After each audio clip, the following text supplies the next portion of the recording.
കുറേ കാലത്തെ എൻ്റെ ഒരു ആഗ്രഹമാണ് ഒരു വോയിസ് ഓവർ ഒക്കെ കൊടുത്ത് ഒരു വീഡിയോ ഒക്കെ ചെയ്യണം എന്നുള്ളത്. പക്ഷേ ഇതെങ്ങനെ വോയിസ് ഓവർ കൊടുക്കണം, എങ്ങനെ ഇതിലെ വീഡിയോനൊക്കെ മേർജ് ചെയ്യണം എന്ന് അറിയാത്ത കാരണം ഞാൻ ഇതിങ്ങനെ പതുക്കെ പതുക്കെ പിന്നിലേക്ക് വെച്ചിരിക്കുമ്പോഴാണ് എൻ്റെ മാൽദീവ്സിലേക്കുള്ള തിരിച്ചുപോക്ക് ശരിയാവുന്നത്.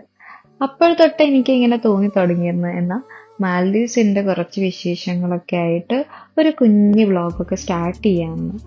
പക്ഷേ ഇതൊക്കെ ചെയ്യണമെങ്കിൽ ഇതൊക്കെ എങ്ങനെ മേർജ് ചെയ്യണം, ഇതൊക്കെ എങ്ങനെ റെഡിയാക്കണം എന്നൊക്കെ അറിയണമല്ലോ. അപ്പൊ ഞാൻ കരുതി ഇതിനെ പറ്റിയിട്ട് പഠിച്ചു തുടങ്ങാം ആദ്യമെന്ന്. അങ്ങനെ ഇരിക്കുമ്പോഴാണ് ഞാൻ കുറേ വീഡിയോസ് ഇങ്ങനെ എടുക്കും, കുറേ മേർജ് ചെയ്യാനൊക്കെ നോക്കും. പിന്നെ ഞാൻ വിചാരിക്കും ഇത് ശരിയാവോ എന്ന് വിചാരിച്ച് ഞാൻ പിന്നെ അതവിടെ ഇടും. പിന്നെ എനിക്ക് തോന്നി ഞാൻ ഇപ്പോൾ പോകുന്നത് എന്തായാലും കുറച്ചുകൂടെ ഡെവലപ്ഡ് ആയിട്ടുള്ള ഒരു ഐലൻഡിലേക്കാണ്. അപ്പൊ അവിടുത്തെ കുറച്ച് ബ്യൂട്ടിഫുൾ മൊമെന്റ്സും ഒരുപാട് മെമ്മറീസ് ഒക്കെ ക്യാപ്ചർ ചെയ്തെടുത്ത് ഫീഡ് ചെയ്യാന്ന് വിചാരിച്ചുകൊണ്ടാണ് ഞാൻ ഈ വ്ളോഗ് സ്റ്റാർട്ട് ചെയ്യാന്ന് കരുതുന്നത്.